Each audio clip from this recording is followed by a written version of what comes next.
I'm going to ask you, as I segue into today's presentation, why is it that we, and I'm talking about, quote, unquote, black Americans, why do we always catch the brunt of their BS? Why is it always against us? All across the country. That's not Detroit. All across the country. Why is that? And then I'll also, go ahead. No, go ahead. All right. And then I'll also add that every system that we're in, such as the school system, such as our police departments, all of these so-called institutions that we run, they all catch hell. But you go to the you ain't got to. Well, yeah, go to the suburbs. Look at Ferguson, Missouri. Now, I'm only mentioning that. I'm not trying to go back over it. I'm only mentioning that is because you have a illiterate Peckerwood, head of the police department, that couldn't make dog catcher in any city up north. He couldn't qualify as a dog catcher.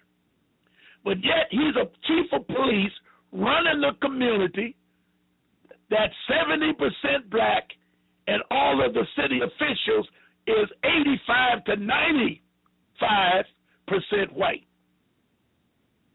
And my question is, how is that, and why is that the same all over the country?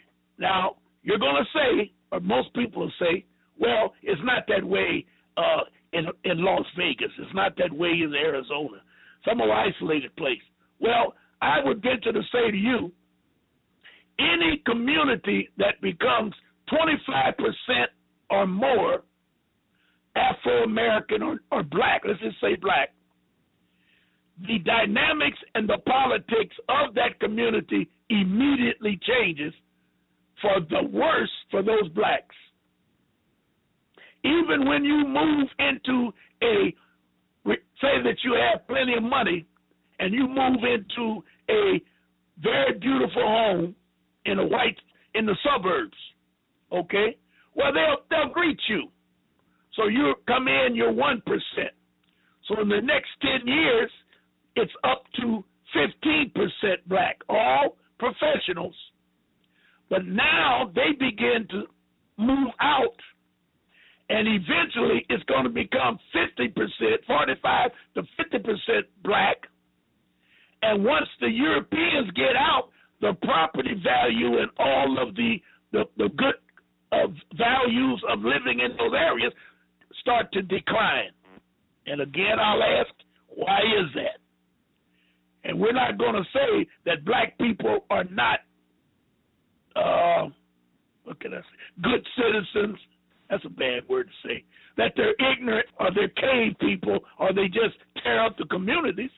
It only gets tore up once the services begin to go bad, and they move in the underpaid individuals, such as your welfare and stuff like that. Once they start moving those people in, of course, the whole community goes crazy, and then you got a problem.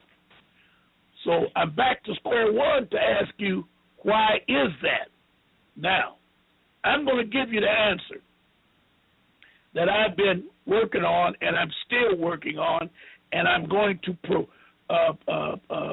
build it to such a level that we're going to get out of this madness, and I mean soon. Now, I'll answer that by saying to you, when I went to class last night, and another gentleman is teaching the class, I just went in and sat down. And they were debating in the class why the water department was downtown telling certain blacks that they're going to still get their water cut off and get out of here because that's the way it's set up. Real nasty type attitude. And I just sit. I didn't say nothing. So when the class was over, I went to that individual and I told him that the reason that they treat us the way they treat us is because we are sovereign and we are indigenous. When you become sovereign and or indigenous, you become a isolated, and the word I want to use is corporation. Now, try to think about that. Every place you go, Bev, every encounter you have in the community, you run up against a corporation.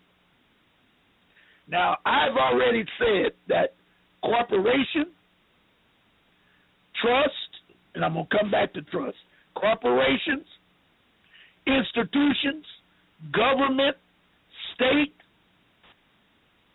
neighborhood, all the institutions that makes up a living society are all set up like a trust. If we join the trust, we have to go in as 14th Amendment citizens because the trust does not belong to us. Now, I'll go back to 1871 when Derek McLeod, I just had it up on the computer. Derek McLeod was a archbishop of the Catholic Church. He was commissioned by his cohorts, I don't know how high it went, to go to Delaware and file for a corporation papers, and the name of that corporation was United States of America, Inc. Did you get that, Beth? I got it. And when he did that, he immediately, there's three components to a corporation. Number one, it's the grantor, the person who sets it up, and he gives everything to the corporation in order to set it up. The second one entity is the trustees. The trustees can go anywhere from 1 to 100, maybe 1,000. But you want to have it so that you can have control of the trustees. So he selected 2 individuals to be the trustees.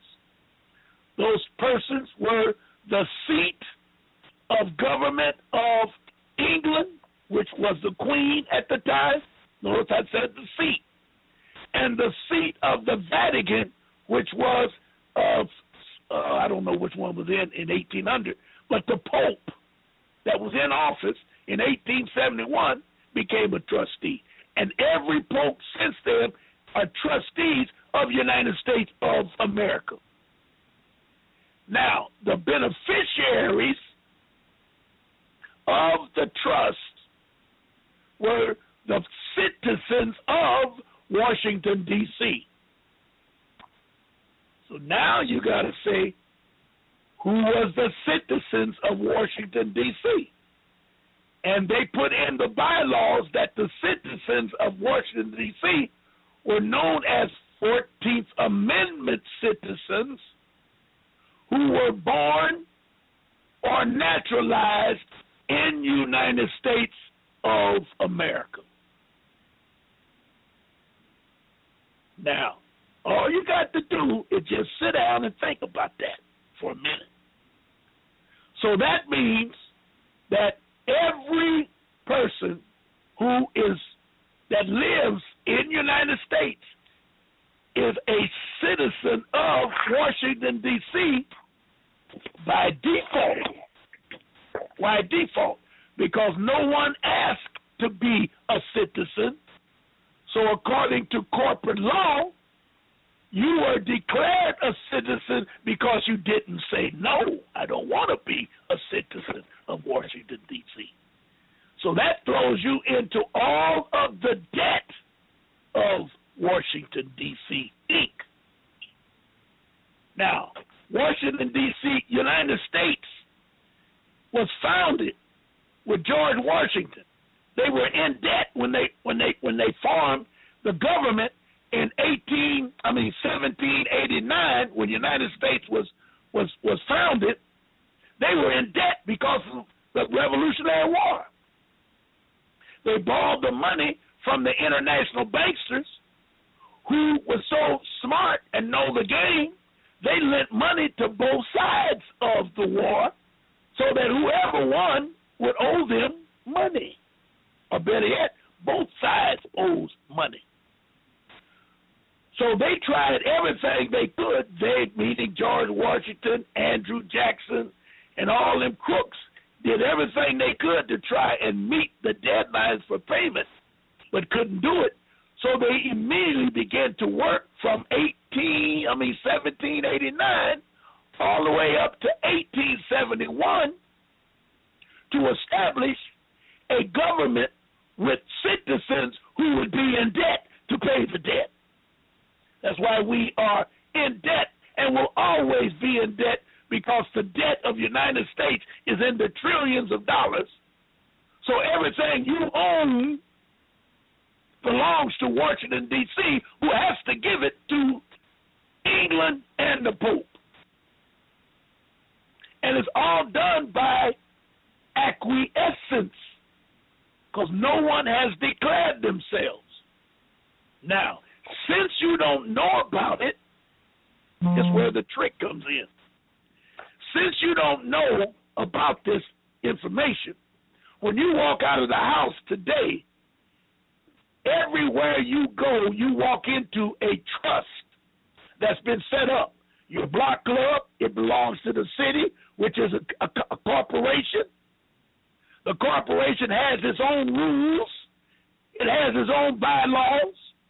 You walk out there as a so-called, quote-unquote, free person, and what happens? They throw your butt in jail because you threw some trash on the grass. You say, wait a minute. Why am I going to jail? They say, well, you broke the law. Whose law? The block club turned you in, and the city sent out the police to arrest you. So everywhere you turn today, you run into a trust, quote-unquote, corporation, quote-unquote, a government, quote-unquote, a state, quote-unquote, a council. All of those names mean the same thing, a trust.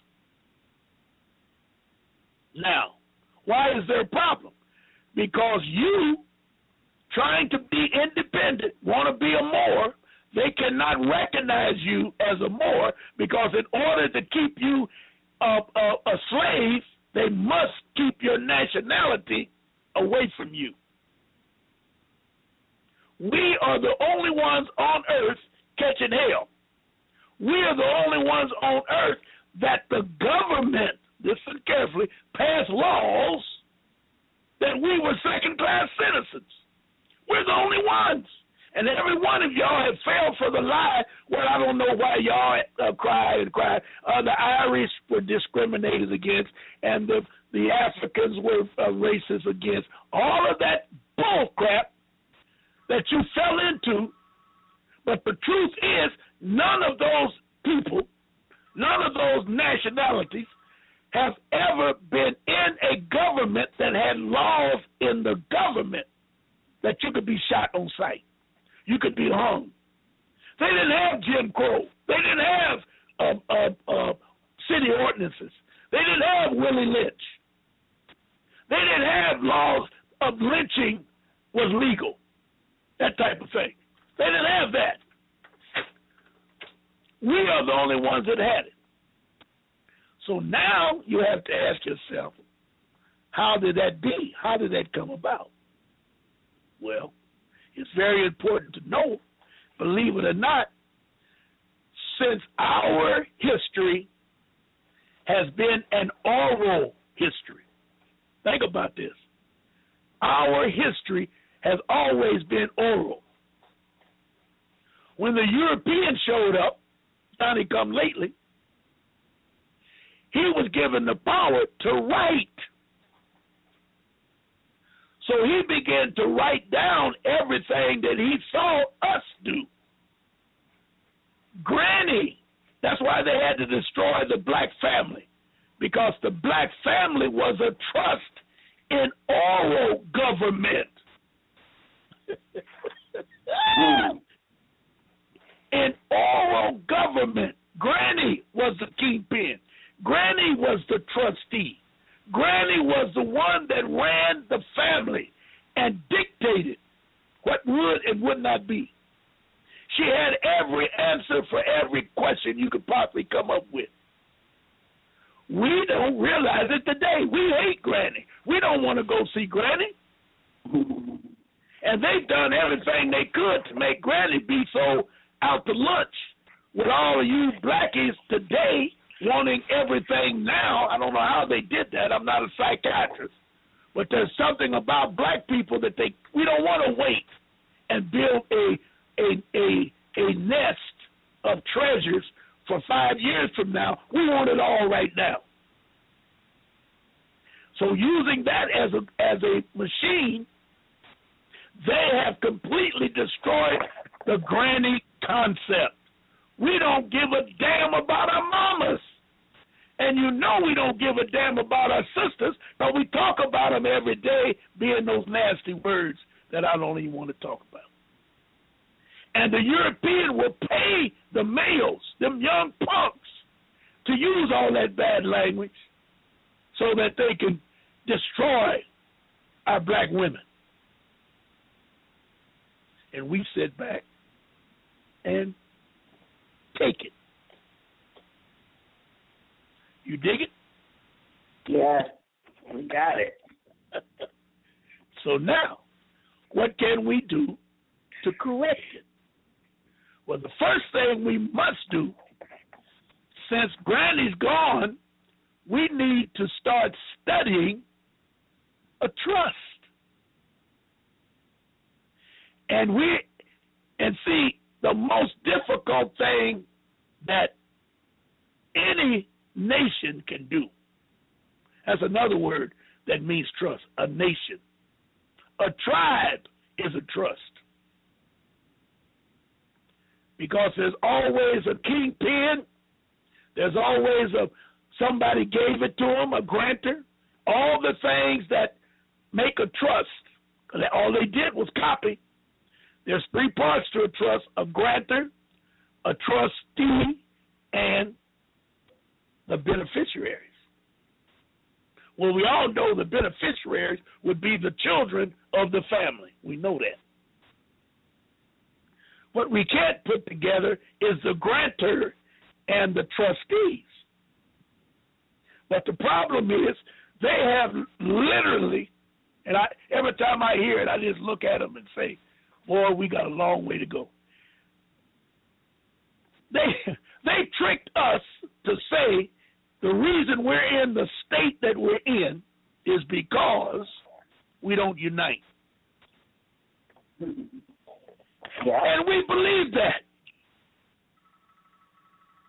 And that's the damnedest lie that was ever told, because no nation unites. You can't unite. How are you going to unite?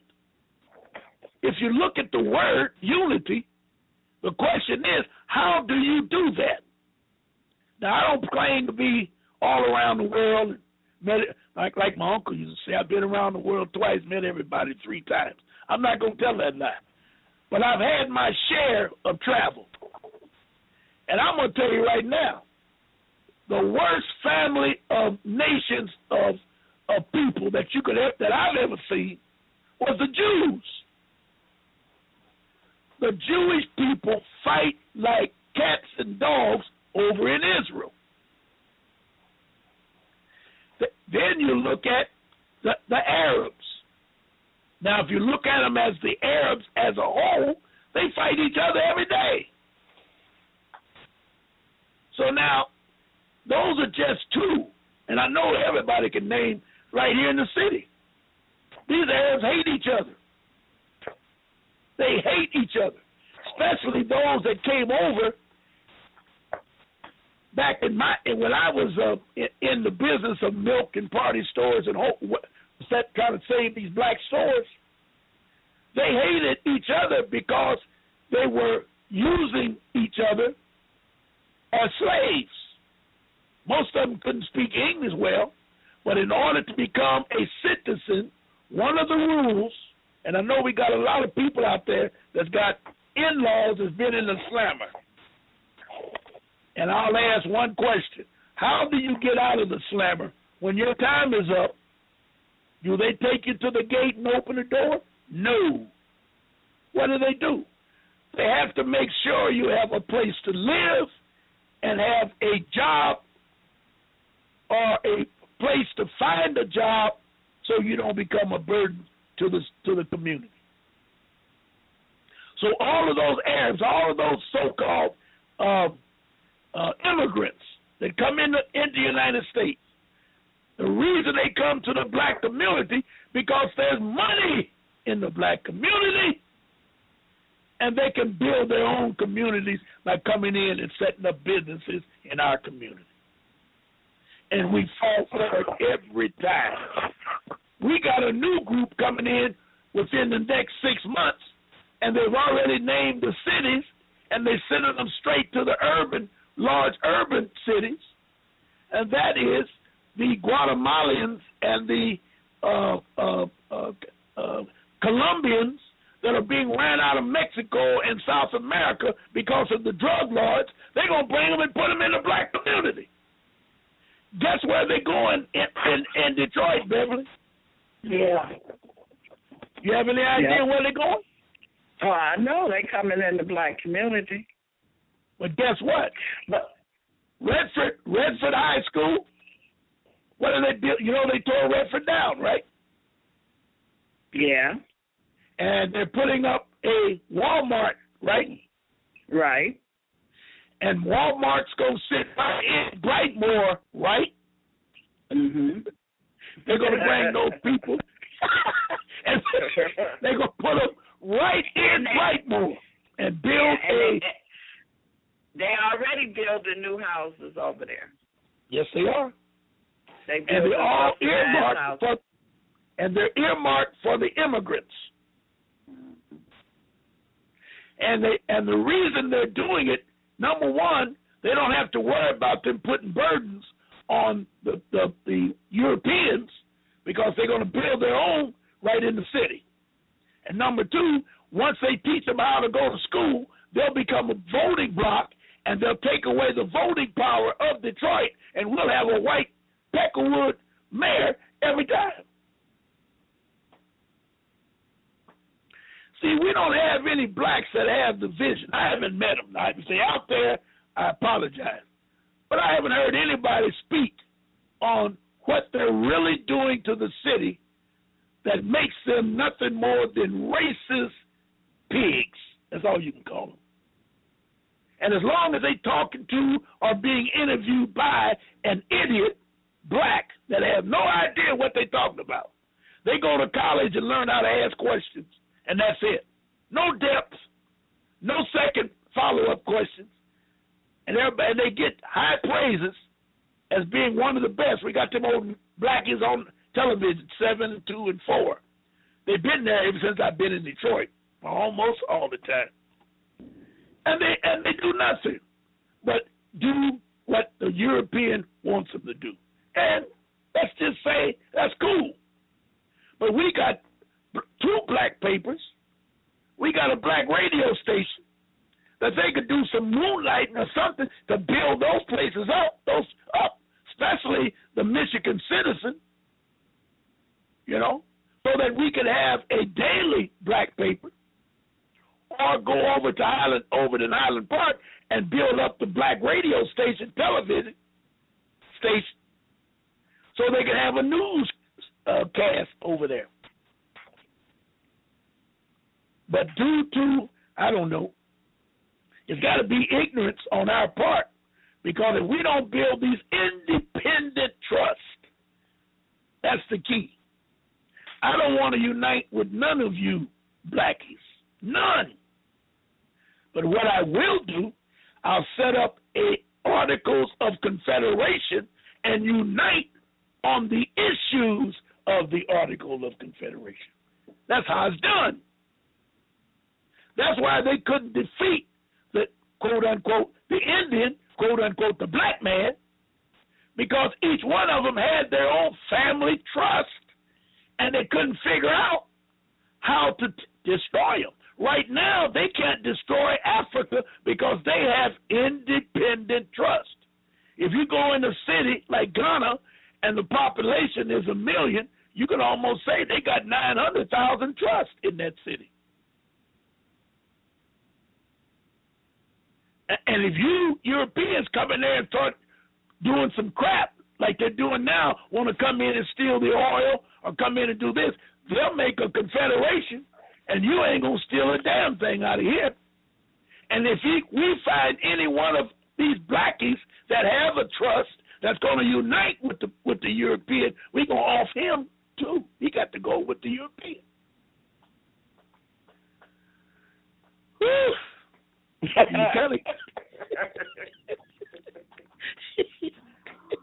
Oh, okay. Unbelievable. Yes, it is.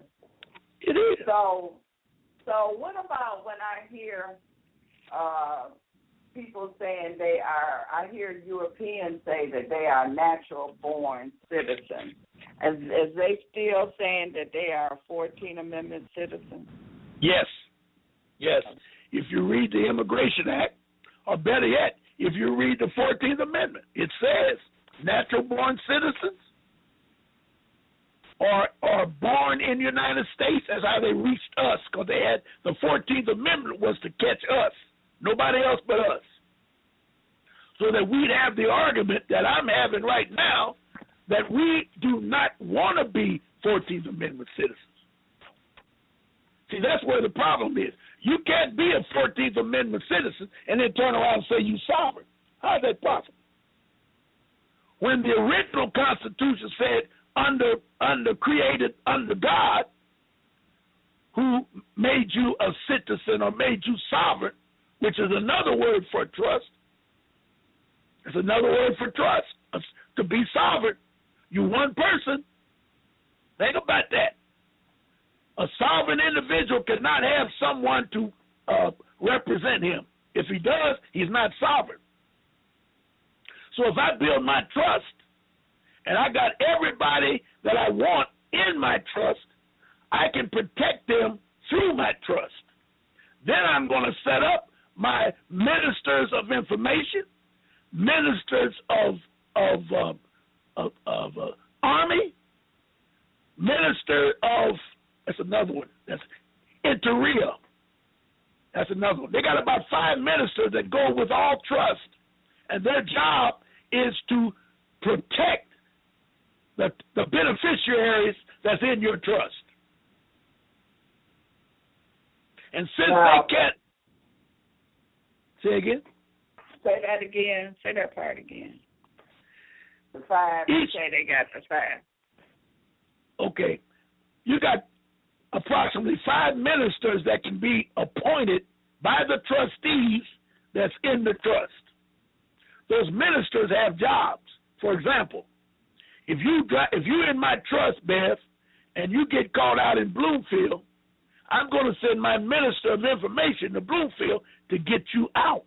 I'll give him the papers because the jurisdiction of Beverly D is not in Bloomfield or wherever you at. Release her because she's in this jurisdiction, not in that jurisdiction. And they have to release you.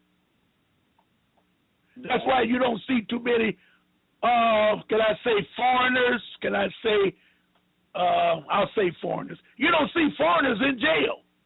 I sure don't. Because that's right. Because their minister of information will come and get them.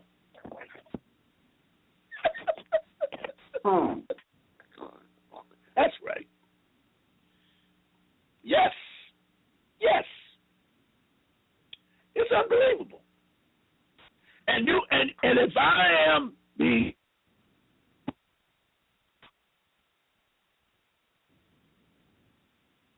What'd you say, Ron? Hello? Can you hear me? Yeah, now we had lost you for a minute. Oh. Okay. You okay now? We can hear you. We have a caller. Do you want to take a call or do you want to wait? Okay. Area code 301-403. Do you have a question or a comment?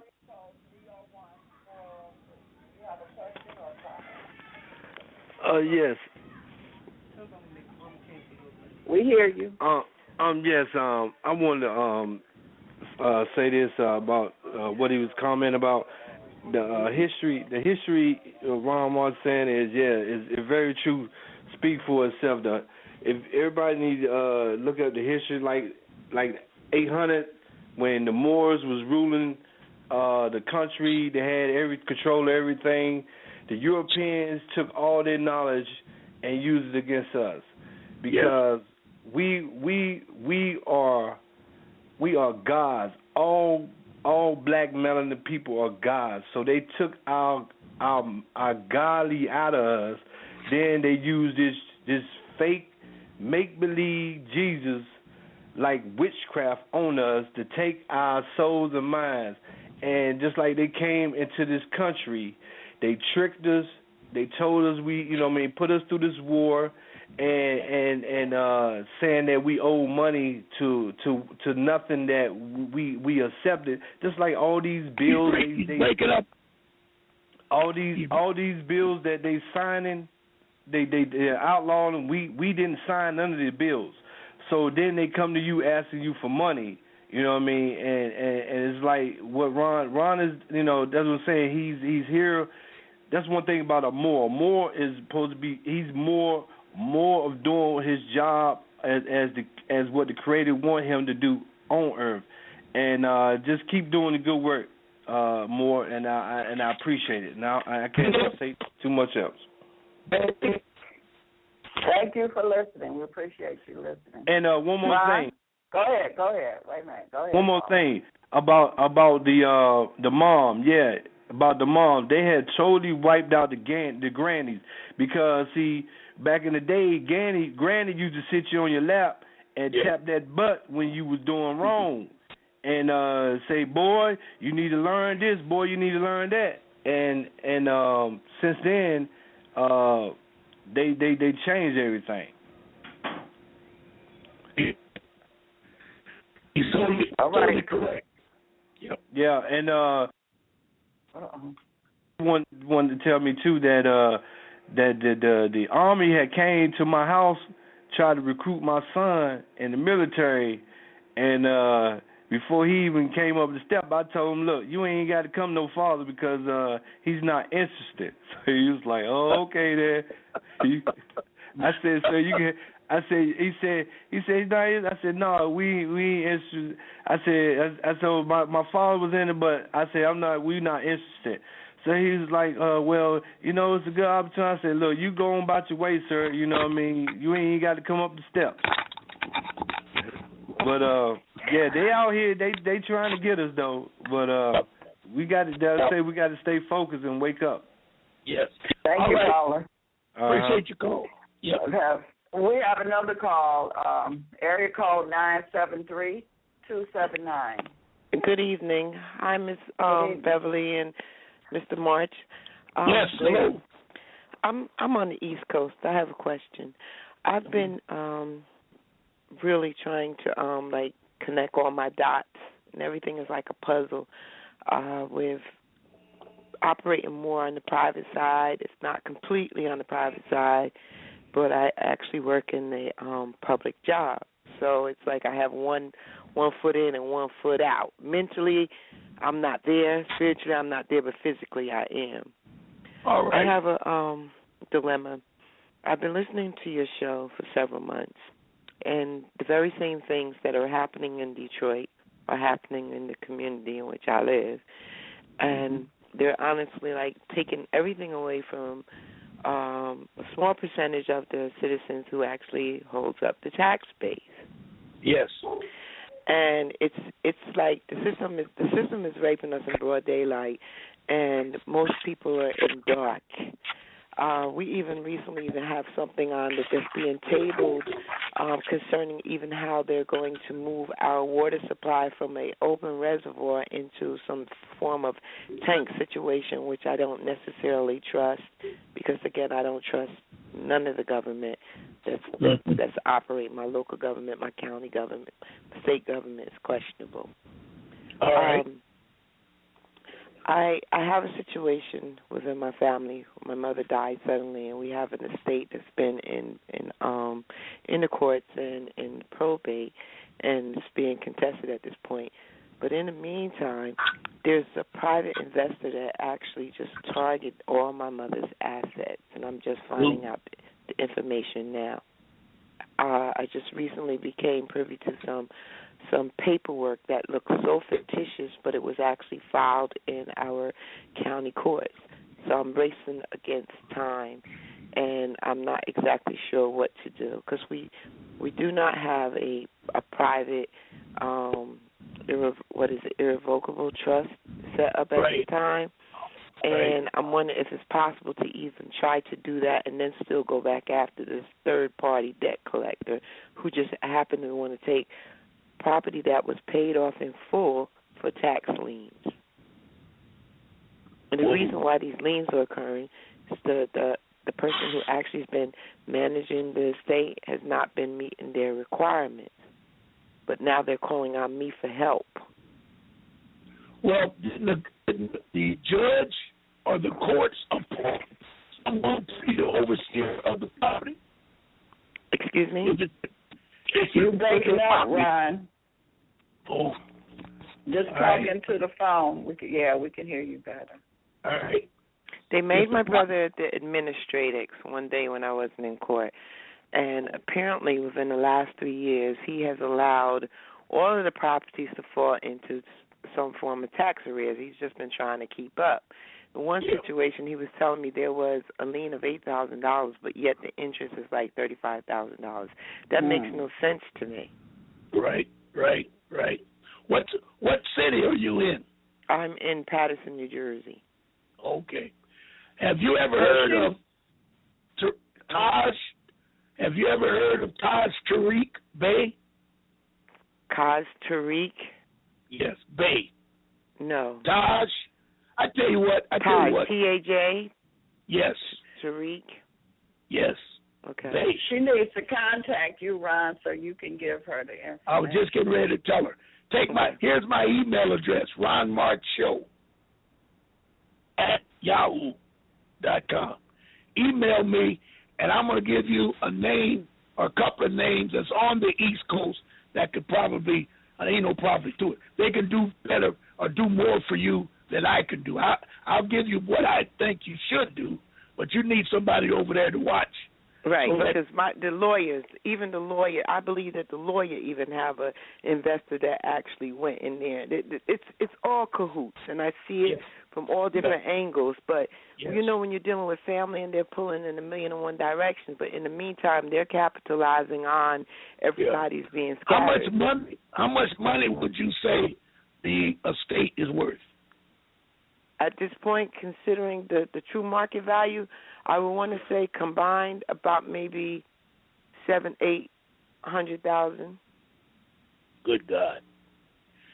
And they're going after 3 different properties. That's that true market value. If I went according to their inflated value, they would go for it for more because they're really looking to gentrify this area.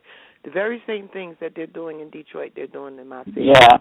The very same exact thing. It reads classic. It's like Detroit is the model, and it's just spreading out. Yes. And our community leaders, they're not doing anything about it. They're just letting it happen because they're trying to run us out. All right.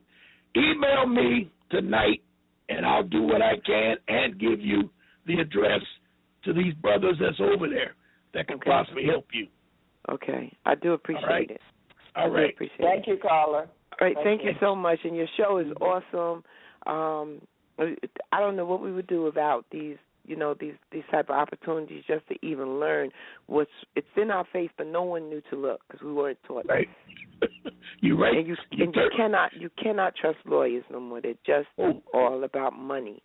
Oh no, they're playing both sides. Both sides. Yep. Okay. Thank you. Our leaders, they get a kick out of watching people run around in circles like we're the mice in the maze, and they want to take properties away from people who've had this house is paid for. Every property that I'm referring to is paid for. Yep. Paid off. Yep. Well, I'm telling you, email me tonight, and I'll get to you. All right. Thank you so much. Thank you, I appreciate it. Okay. All right. We now, have Bib, yes. go ahead. No, go Okay, ahead. we have 313-405. Are you there? Yes, what's going on, Ron? This is one of your students. All right. This is Jay. I was just calling to make a few different comments. I was hearing a whole bunch of more, a couple more come on there establishing the fact that we are God. But I think that a lot of people have to understand that to be a God is nothing more than being it's a status. And if you refer to that status at law, you would have to be in your corrective status to execute that of a godship. And I think we have to understand that as people, to try to take it out of the realm of that religion and, oh, we gods and we this, and really it's more of a status at law that we have to establish to importance our ability to affect what's going on politically. You know what I'm saying? If we're not in a political arena or don't know how to do business among politics and know how to do what's best for us in that arena, even then how can you fully say that you're a God if you can't, you know what I'm saying, deal with these people on a political level? Because most of our problems is politically, you know what I'm saying, we getting abused by police, we getting, you know, all it from every angle, and until we establish ourselves as God, as far as every angle, as far as even politically and status wise, then we cannot act in that body of being a God. You know what I'm saying? So I think a lot of people problem, they have to understand that, you know what I'm saying, yes, we are that by, you know what I'm saying, birthright, but until you establish that at law, you know what I'm saying, or doing commerce and doing business, then you cannot fully say that that's what you are. That's something you have to become, or, you know what I'm saying, gain the knowledge to be able to come into those endeavors. So I just really wanted to make a comment on that. And then as far as our problem, as far as what's going on with them doing this, as far as the water, this, we have to realize that all of these people are debtors. All of these companies and corporations are the debtors. And as a citizen, you are a debtor as well. You know what I'm saying? So we have to establish the right, you know what I'm saying, jurisdiction and the right status for us to be able to stand on those legal entities to help us out. Okay. All right. But then when you say that they are debtors, I totally agree. But you and I are creditors. And we are creditors because, wait a minute, we're creditors because nothing can ever happen to us, good, bad, or indifferent, unless we sign our name. Absolutely, and that's what I'm saying. That's the point I'm trying to make by establishing status at law. Okay. Once you establish status at law, then you no longer are up under that banner of being a citizen. As a citizen, you are a debtor. You know what I'm saying? As far as at law, what we might say as far as what we feel and what we think, but have not established for the record, might be two different things. You know what I'm saying? We internalize, oh, we this and we that, but at law, have we established anything to say what we are in the first place? Because, you know, I'm big on definitions, and a lot of words we throw around, a lot of people don't understand the definitions or the two definitions to them, like nationalization and all of these different things. Nationalization, in order for you to overturn being in default with nationalization, which makes you a 14th Amendment citizen, you have to establish who you are for the record so that you don't, you know, act in the place of that citizen or that 14th Amendment citizen. So until you can do that, then you are a debtor. You know what I'm saying? At law. Okay. But you got to start with the fact, if you don't sign your name, there is no debtor or creditor. Right. Because you are the kingpin. You're the only one that can create the funds to do anything with. So I think you should start there. You should start there and say we are creditors, and then build from that status so that they'll understand what a creditor is. Right, and that's what I'm saying. That's what we should advocate. Once you establish the fact that, okay, I know who I am personally. Now I know who I am. I have to establish that at law or lawfully. So therefore, anybody who tries to break that barrier, you know what I'm saying, they don't have to only deal with my emotional opinion or my opinion. They have to deal with a lawful opinion or a lawful remedy dealing with that subject. You know what I'm saying? All right. I think our points are the same, but our method in getting there, it sounds to be a little different. Because I'll never call myself a debtor. Never. And no one should ever call themselves a debtor. Now, if they choose to be a debtor, that's their choice. But you can't be a debtor if you're signing your name to all of these different documents. That makes you a creditor because you create whatever happens. And it cannot be created unless you sign your name. I agree, but I'm just saying it's not enough of us who understand how to establish the difference between the two at law. We're having this. You know what I'm saying? We're having this program, Rock. We're having this program, and I have my classes to teach that. But if people don't want to know and don't want to come to class, then that's a whole different ballgame. We need to take right mind and build a nation. At that level, by default of them not going further into the information, that makes them part of what they say. See, if they don't contend or speak against that what is being put on them by the word acquiescence, that makes them guilty of those charges. You see what I'm saying? It makes them guilty. But Rock, that takes education. You got it and you understand it. But 90% of your friends don't understand. So you got to figure out a way to teach them. That's your job. That's a mission for you to figure out how to get them to your level. Absolutely. All right. Appreciate that. Thank you. I appreciate what you're doing. Thanks. It's always a pleasure. All right. Appreciate you. Yep. Okay, Ron, you want to go to your break? Are you taking a break today, or are you keeping it I didn't even realize it. Yeah, I'll take a break. Okay, you want to? I'll take it now, yes. Do you have any more calls? Do you have any calls? Yes, I have a caller, area code 773-396. Hello? Hello, Ron, are you there?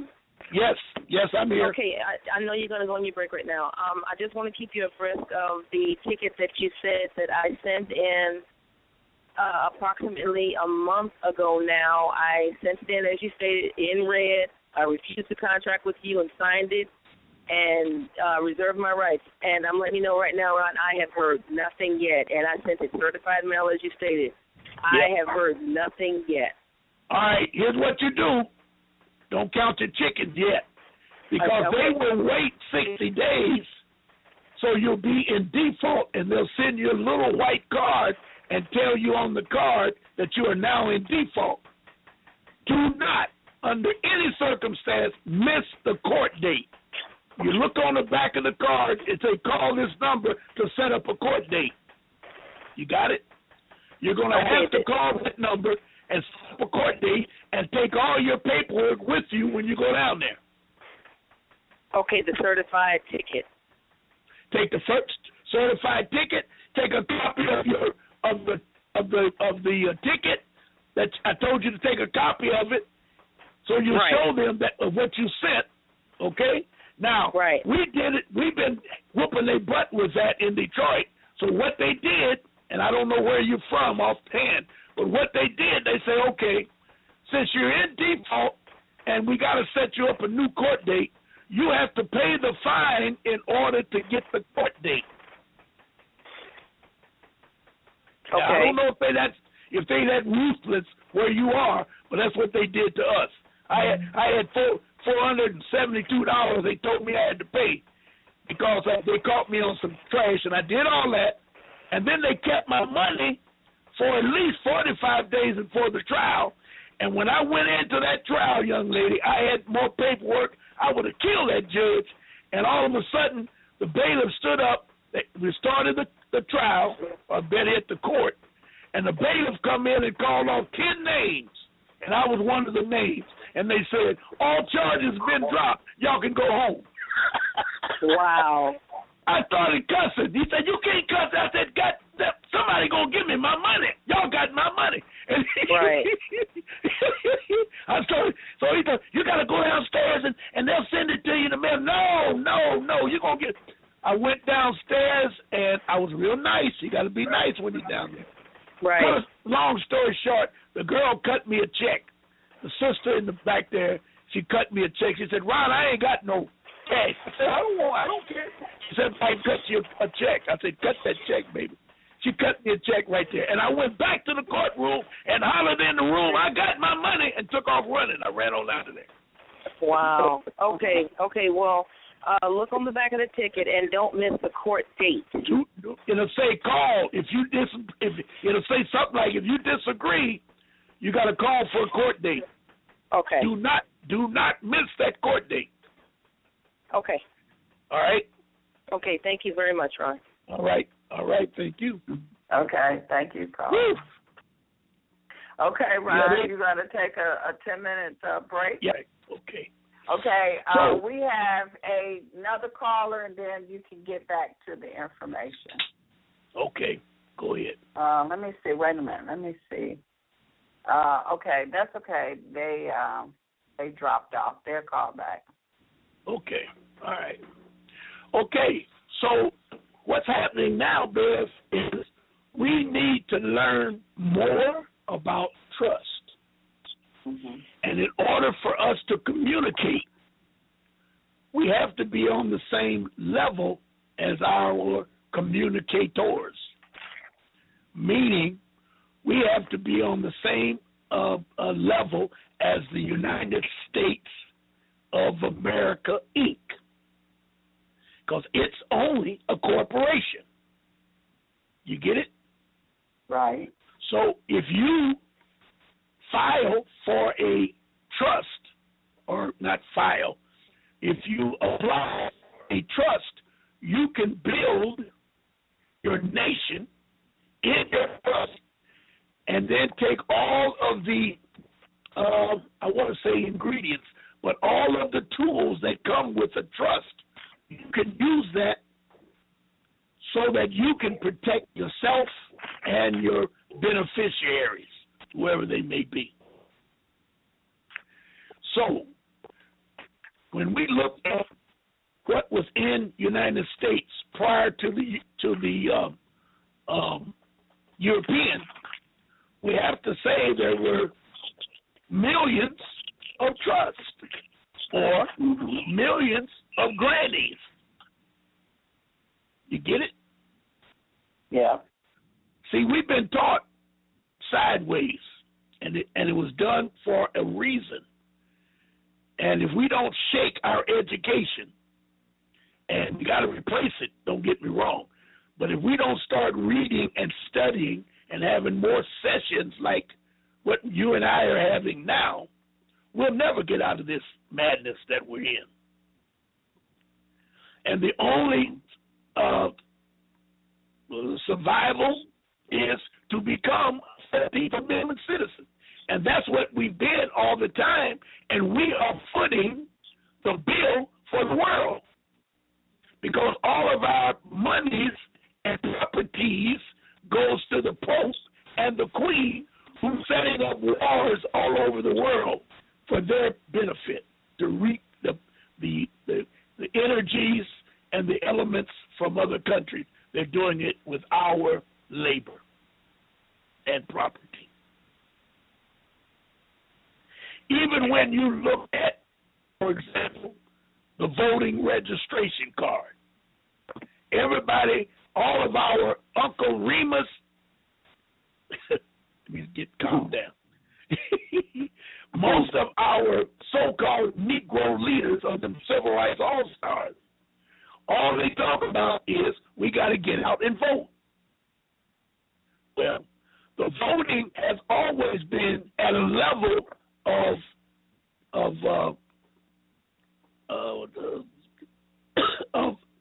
need, let's put it that way.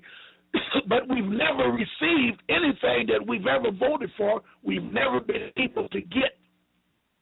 I don't care who we put in office. We all went out and thought we voted for Obama, for example.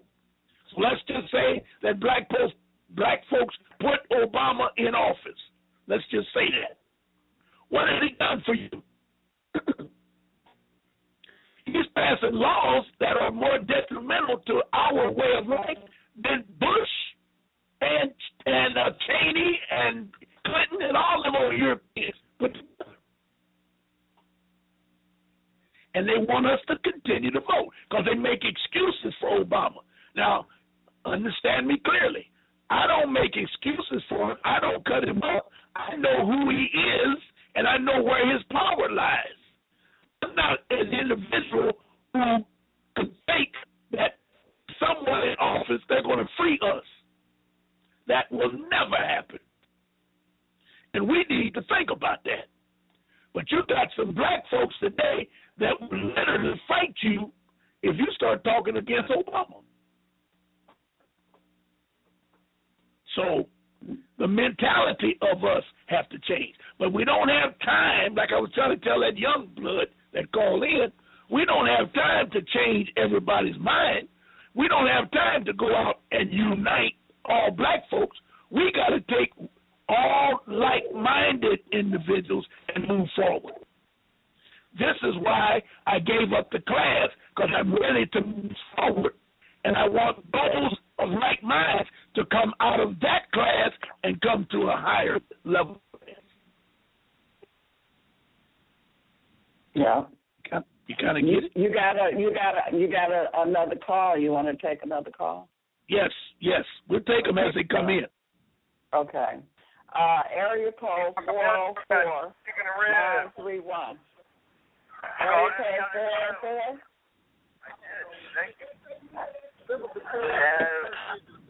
300 people. Hello. Area code 404. Hello, caller. I know it's a bigger center. Yes. I know. Hello. Okay, they're not paying attention. Go ahead, Ron. I don't know why we breaking up. Can you hear me?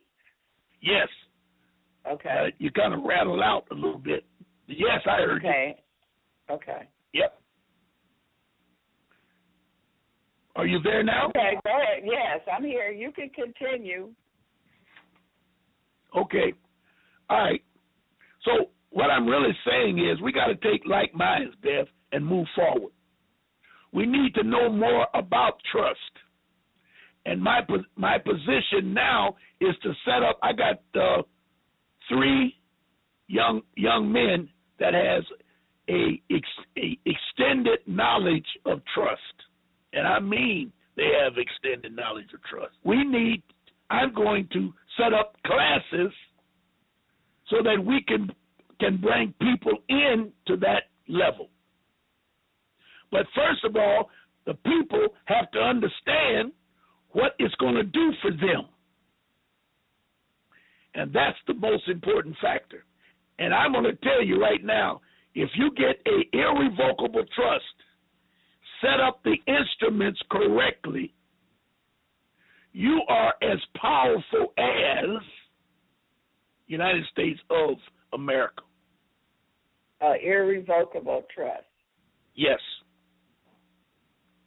Now, and then you kind of enlighten us a little bit. What is that irrevocable trust? Well, there are several different types of trust. The irrevocable trust is the one that once the grantor sets it up, it can never be changed. The trustee can bring in and do what the bylaw says he has the power to do. But nobody can come in the trust because it's irrevocable. The IRS can't come in. The police department can't come in. Your home or your docile becomes your embassy. And once your docile becomes your embassy, you don't pay taxes anymore. These are all the things that Granny taught us.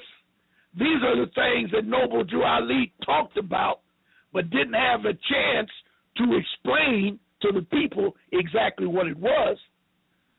So we are right now trying to say if we become Moors, we don't have to do this and don't have to do that. But you do have to, because you don't have a sole corporation or a jurisdiction corporation that dictates what can and cannot be. Everything is in your bylaws, and your structure of your trust sets up your particular government. And you have diplomatic immunity to travel from one trust to another trust.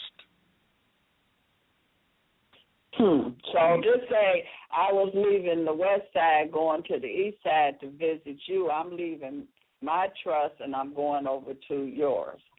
Yes. And if you have any problem with the system or another trust, your immunity of diplomatic immunity alleviates you from whatever that problem is. It's just like you see in the movies when they go to the embassy, they have immunity from all crimes. Just like you see in the Vatican, which is a trust, and those what else can you call them but fags? Those you know what I'm trying to say. Those homosexual priests that are having affairs with young children and kids, notice that none go to jail. Why? Because they're in the jurisdiction of the ecclesiastic trust of the Pope or the Vatican or the Catholic Church. So they are put into immunity, or if they get arrested, and they see the system knows, if they get arrested, all they have to do is send the minister of state, quote unquote, the minister of information, quote unquote, the minister of interior in there and tell him to release him and give him to us, and we'll take him back into our jurisdiction where he comes from. You dig it? Now you see that every day. They try to keep it quiet now in the latter years, but they used to have a place, Arizona, that once a priest was caught, they moved them all to that one area. I saw that on 60 Minutes one time. None of them has ever went to jail. So you got to ask yourself, how are they doing that? And don't tell me about Jesus and religion, because religion is something that the European created. We always had a pure way of life. Remember that. Everybody out there that can hear my voice. The hell with religion. It was set up in order to capture your God, each one of your God, or, put it a better way, to capture Granny. It took a long time to get Granny. They didn't wipe her out until 1956, and then they came back in 1963 with Martin Luther King and put the nail in the coffin with the Civil Rights Act.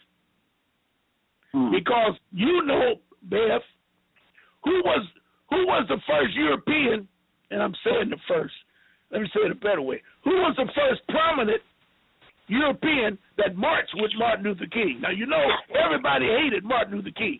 The black preachers, all of the white preachers, all of the governors. Kennedy was the only one that was out there trying to get him to make a move. And he didn't march with him. He just put him out there. So try to think back when the news media and everybody mouth just gapped wide open when this particular European began to march with Martin Luther King. Do you know who that was? I can't remember who that was. Who was that? Dr. Smock. Oh, the baby doctor.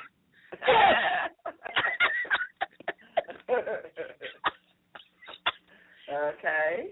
Okay. Guess why they put him out there? Because Martin Luther King turned all of our children in as 14th Amendment citizens by acquiescence. He's thinking now. I'm not saying he knew what he was doing, but I'm telling you what he did do. And Dr. Spock knows, or the system knows, in order to destroy a system, you always go after the children. So what started happening after Dr. Spock started marching, now you're going to laugh again when I tell you the first big act that started to happen after Dr. Spock walked with Martin Luther King, and that was stop whipping the children because it makes them evil people when they grow up. I remember that. Yes. And the Bible says something about sparing the whip and you raise an idiot or somebody. You know what I'm talking about. Right. So now they went to the schools and told the children, go home and tell your parents. I don't know how they did it verbatim, but tell them they cannot whoop you anymore. Mm-hmm. You can go to the police and turn them in. Yep, they sure did. Now, all of you young people out there, y'all should slap your own face because you don't want your mama to tell you about it. You're listening to Ron March. I'm telling you what mama was trying to tell you maybe 20 years ago because I got beat every day. I got beat, and some days twice a day because I was bad. And when she said, Daddy gonna whoop you when he get home, I would hide until the sun go down. And then, come on in and eat. I ain't hungry. Daddy's in there. I ain't coming.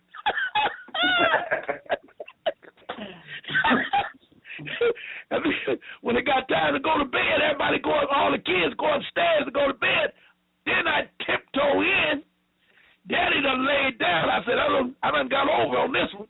And then Mama wake you up and say, what about whooping Ronnie? Oh, yeah. Yeah. When I hear him coming, I say, oh, I can't run, I can't hide. And he don't even know what he whooping me for. He just trying to make Mama happy. Unbelievable. Double jeopardy. Yeah. But it raised me to be a decent young man. Let's put it that way. Okay? But Dr. Smock put that word out. Martin Luther King walking, singing, we shall overcome.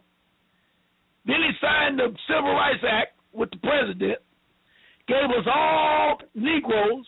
We didn't have trouble with the police until after civil rights. Now, think about that, man. We didn't have trouble putting these boys in prison and all of that until after the Civil Rights Act. Only ones that went to jail in the 50s was either murderers or big-time drug dealers. And that wasn't too big because most of the cool cats were smoking marijuana anyway. Right. You know what I mean? That was cool to have a couple of joints, half a beat. Yeah. You remember that? Yeah. So they were in the process of destroying our oral trust. Keep that in mind. Granny and everything. So coming out of 56, when they stole the Bibles from Granny, told Granny, bring that old raggedy black Bible in, and we're going to give you a big old white Bible with leather, gold trim pages, red ribbon, and old JC hanging out on the front page. I got one of those.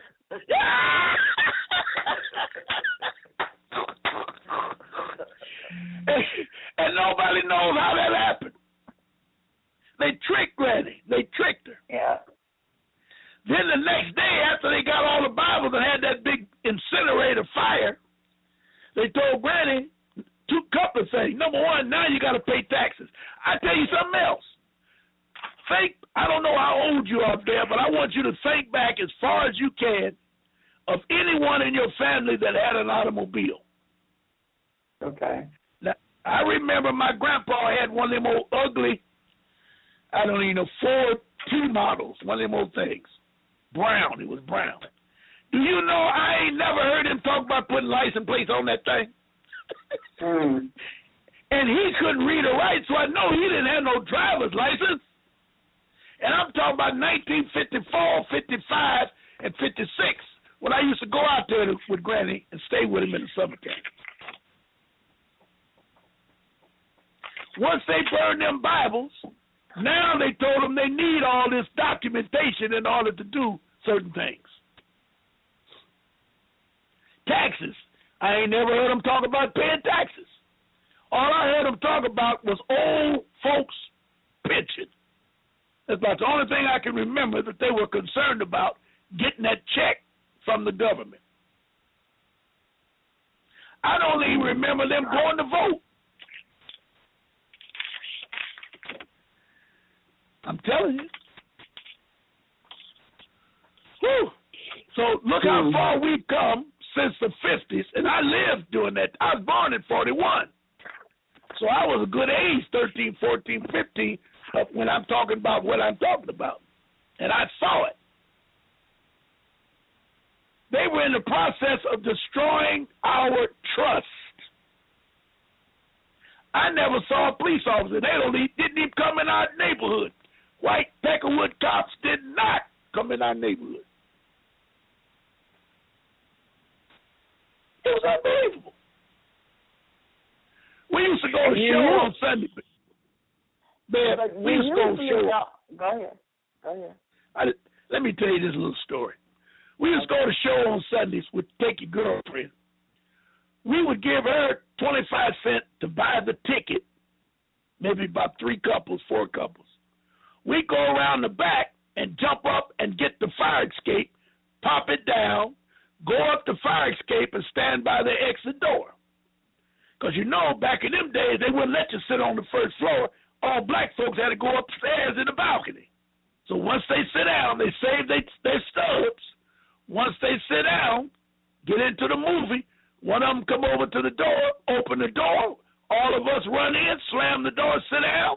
Here come the Peckerwood with flashlights. Now he going to try to figure out who is and who ain't got a ticket. The girls give us their stubs, and we never got caught. So one day we did it. One Sunday we did it, and they turned off all the lights in the show and made everybody upstairs come down. And when I got on the first floor, my mama was on the first floor. And everybody's mama was there, and the preachers from the churches was there. Who ever heard of such madness? And mama talking about, what you done did now? I said, I ain't did nothing. And he tried to tell them we slipped in. I said, I got a stub. He said, well, we know they slipped in. I said, so they get them on out of here. So mama said, get on home. I said, somebody going to give me my money back. That's what I told him. Well, I got slapped upside the head by mama. And then, boy, I'll never forget that. And that was the end of that. Wasn't no police, wasn't no nothing. That was it. Now, what do you have to say, Beth? I was saying that we usually didn't even hear about trust. This was usually like wealthy people. Wait a minute. That they had trust. Hold up. You get up, Beth. Say it again. I say usually when you would hear about a person having a trust, it would be wealthy people had trust. Yes. You didn't hear about, people from the hood dealing with trust. Yes. But see, what we didn't know was they were stealing everything we had. They were putting it in writing. Because when I came to Detroit on Woodward, because I came to Detroit because of jazz. I'm a jazz fanatic. And when I'd go in one of those bars, I was underage, but I'd go in there. They wouldn't sell me no liquor because they knew I was in the military, but they let me come in and listen. There was always 2 or 3 white boys sitting all the way in the back. So one day I asked one of the musicians, I said, why are the Peckerwoods in there? He said, they come in and write all of our music down because they are professors at college and go back and teach it. I said, ain't just nothing. They were stealing our music back in the 50s. That was in 58 when I come up here in 58. Well, that's what Elvis Presley did. That's what Presley did. That's right. Mm-hmm. But see, our children, they done got so far away from us that they really don't want to hear it. And then as they get in trouble, we just look at them and say, well, if you'd have listened to me, you wouldn't have did that. Now you got a problem arguing with them. You know what I mean? But I'm telling you, Granny, you know, you didn't talk back to Granny. If you open your mouth at Granny or look at Granny with an ugly face, if she was close enough, she would knock your booty out. Yeah. Well, that's who Madeir is playing the Granny. Oh, yes. And she's kind of, come to think about it, she's trying to show that, you know, some of the things that I'm talking about, she demonstrates that because she always tells the police off, get out of here. And they don't never fool with her. You know what I mean? Right. And she have her gun in her purse. Yes. And ain't no such thing as a permit. You know, Granny used to send me to a tavern, and all I was supposed to do was knock on the side door. He give me 6 bottles of beer, and she said, be sure you get back here in 5 minutes. And I'd go down there on my bicycle. Playing basketball, football. She called me. I got to go. I said, God almighty no. So we stopped the game, wait till I get on the bike. I book it down there to the tavern, White Tavern, Tom Noon. His name was Tom Noon. Knock on the side door. He stick that bottle out, that bag. I back up on the hill, give it to Granny, go back to playing. When Daddy Bob, my grandfather, got off, he go by that place every day coming home and pay Grandma's beer tab. Yeah. Them were some good old days, I'm telling you. So my point in all of this is, if we don't get back to our individual roots and understand where we are, because everything that's against you, it hurts so bad because it's you. They took everything we had and flipped it and put it back on us. And the trust is the biggest thing they did, because when we had the trust, we didn't have it on paper because Granny had it all up in her noggin. And you see it when you see cowboy movies where the chief would give the information to the next guy. The chief died, he had it, that type of handown. The Jews do it today with their bar mitzvah. They pick an heir apparent, give them all the knowledge that they're supposed to have, and get the money and go from there. Mm-hmm. If we don't get back to that, we can forget it. All this is for naught. All this conversation, all of this, I want to be sovereign and all that, you can forget it. You can forget it. If you don't set up a trust and automatically become sovereign, you can get your own plates. If you become sovereign, anything you want to do in your jurisdiction, you can do. But you got to study, you got to educate yourself, and you got to be true and honest to your people. All of this lip and arguments and all that shooting and cutting, forget that. That's why I say we can only move with like minds. And we ain't got to join each other. We got to build an individual trust. And we all know who the enemy is. So our first agenda on our Articles of Confederation is to get rid of the European. But we got a lot of enemies that look like us. Get rid of them. They don't understand what we talking about. I remember mentioning this on your show. I don't know if it was your show or the Texas show. The guy went bonkers. He said, I don't know nothing about Granny, don't want to know nothing about her. I said, good. I shut up. I shut up. You know. So you're right. So you're saying that what they're doing in Detroit and in other cities with the water and all of that other things that they're doing, people have to put together a trust. Yes. And they can, now don't say it like that. People don't have to put together a trust. You're not saying it right. Okay, individual people has to set up an individual trust. for themselves. That's very important, because if you set up a trust for the way you set it, they'll send a crook in. See, I'm going to start my trust. I already started it. My wife, my sons are my trustees. That's it. All of their children and all of their children's children, my grandchildren and great, all of them become beneficiaries. You dig it? When one of my sons gets so cocky he want to make decisions, it's time for him to get out of my trust and start his own trust. Get out of here. You ain't running this. You dig it? So how do you deal with them when they come at you like they're doing? You can't do it on the individual. You need you can go to court. You can go to their court, lay down your trust, and the court has to recognize that they cannot come into your jurisdiction with the bull crap. So let's go back to right to travel, for example. And I think I'm following what you say. So the police start stopping and putting my beneficiaries in jail for not having license or driving too fast, all that. I'm going to get them and get them out. Now, when it comes time for trial, I'm going to make it very clear that the Constitution of the United States says I have a right to travel. And my bylaw says I recognize. Now, remember, I gave you that notice of understanding. You read that. Did you read it? Some of it. Oh, okay. Well, your bylaws are going to be the same way.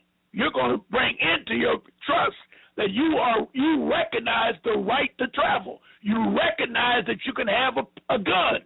All of that's in your bylaws. Right. Okay, put that in the bylaws. See? Yes.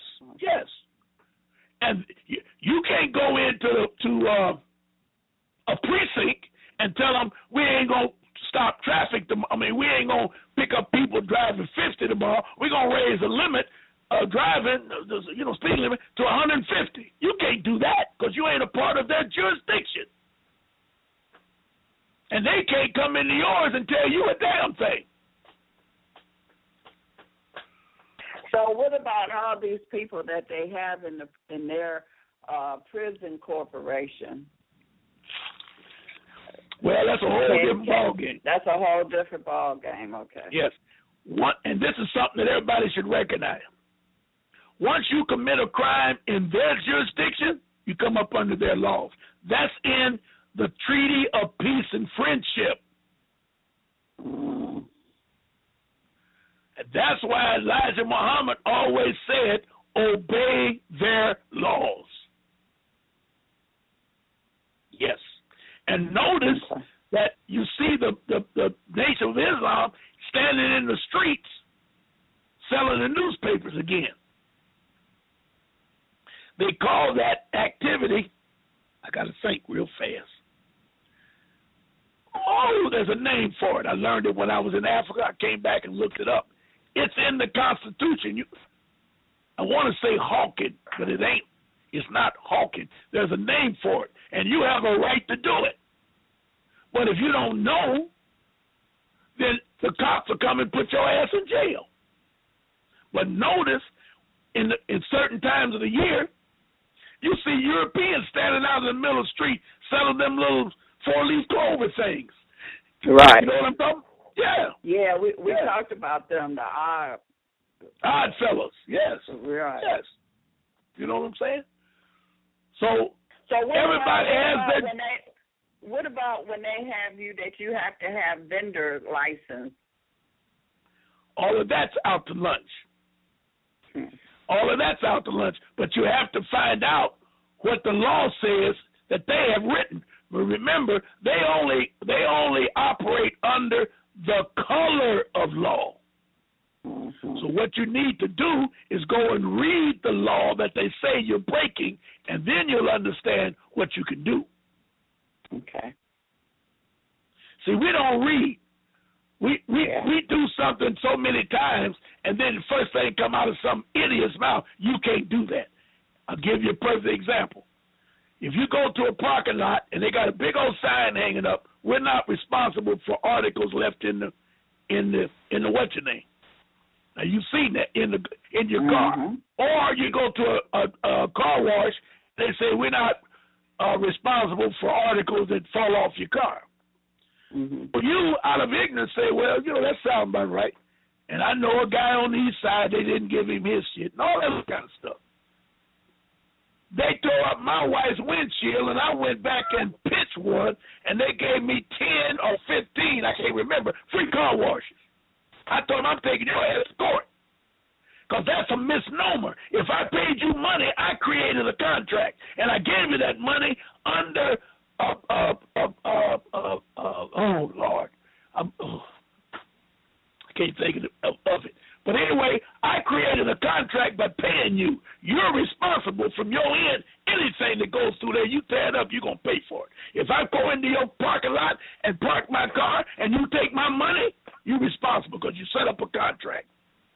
And I'm going to reserve my rights when I give it to you to tell you all that crap you got to hang it up, that ain't in our contract. If anything's gone out of my car, you're going to pay for it. And I guarantee you he'll pay. They call them signs misnomers. Look up. It's worse than the color of law. It's a damn lie, so you can do something to them. And most people fall for that. All right, Ron. Well, we're at the top of the hour. You gave us a lot of good information, as you do every week. And we definitely appreciate you. Give out your email again. What time is it? Is it getting late? It's 8:01. All right, hold on 1 second. Hold on. Okay. You are listening. For those that are on the phone, you can still hear us. The ones that is listening through the internet. All right. Yes. All right, but the bottom line is the trust is the most important project that we have to move all of our minds into. And we need to get people that know about a trust to teach you about a trust. And don't let them, like you say, don't let them teach you that a trust is to save money and be rich. No. You want to set up an irrevocable trust so you can be free. That's what it's all about. All right. Okay. You got any callers? No. Well, wait a minute. Here go one right here. Let's see. Area code 817-538. Hi, my name is David. I am calling from Texas. Hi, Miss Beverly. I just wanted to say I'm listening. I'm calling from Texas, and just wanted to say to Mr. March that this is an excellent show. I appreciate all the information that you pass on to us, and I wanted to know when I want to be involved in some of your classes, Mr. March.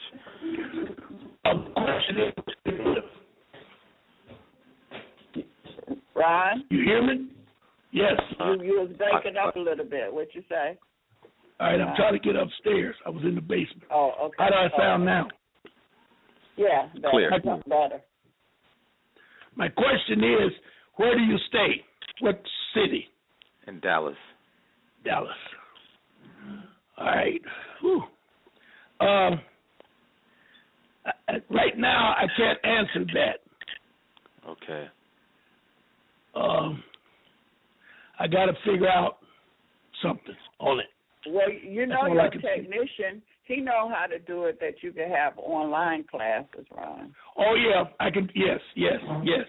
But my time thing is it's kind of rough to set it up. But I could do that. I could talk to him. Young man, just stay close. You got my email address. If you have any questions, email me, and let me work with you from that perspective until I can do better. How about that? Okay.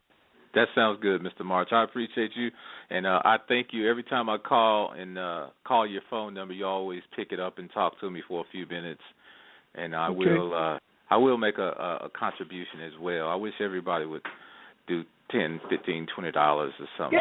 Yes. It don't take a lot. It don't take a lot, and then maybe we can get better equipment. That's what I'd like to do.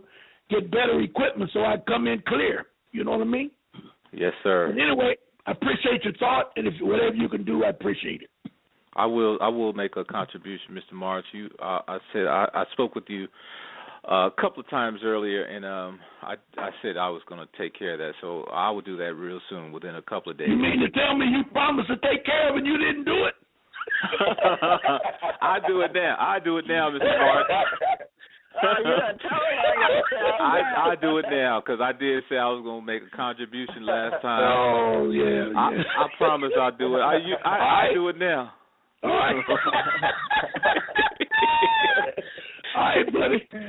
I appreciate you, man. I appreciate you. Yes, sir, Mr. Marsh. Thank you very much. All right. Thank you, caller. Okay.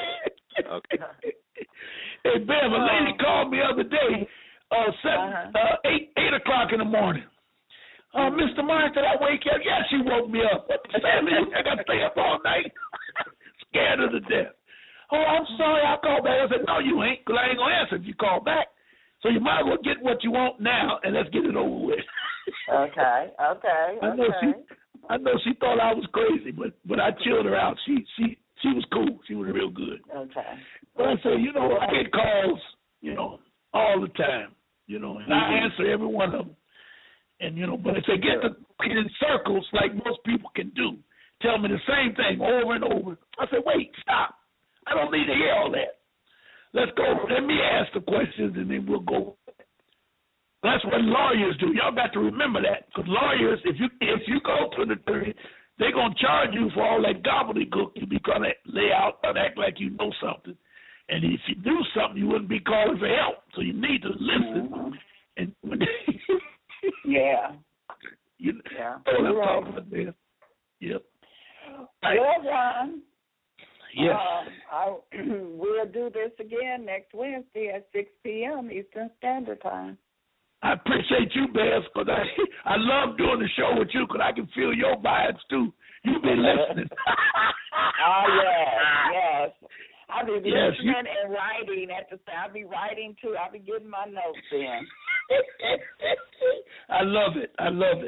Now, don't forget, next Tuesday, I'll blast everybody, but next Tuesday at 7 o'clock, I'll be on my station, my website, Ron March Show. Okay. And I'll be doing a radio blast out of Texas. 7 o'clock. What time is at 7? Okay. All right. Eastern Standard Time. Yep. Okay. All right. Okay. Until next week, Bev, I appreciate you. Okay. Appreciate you. Thank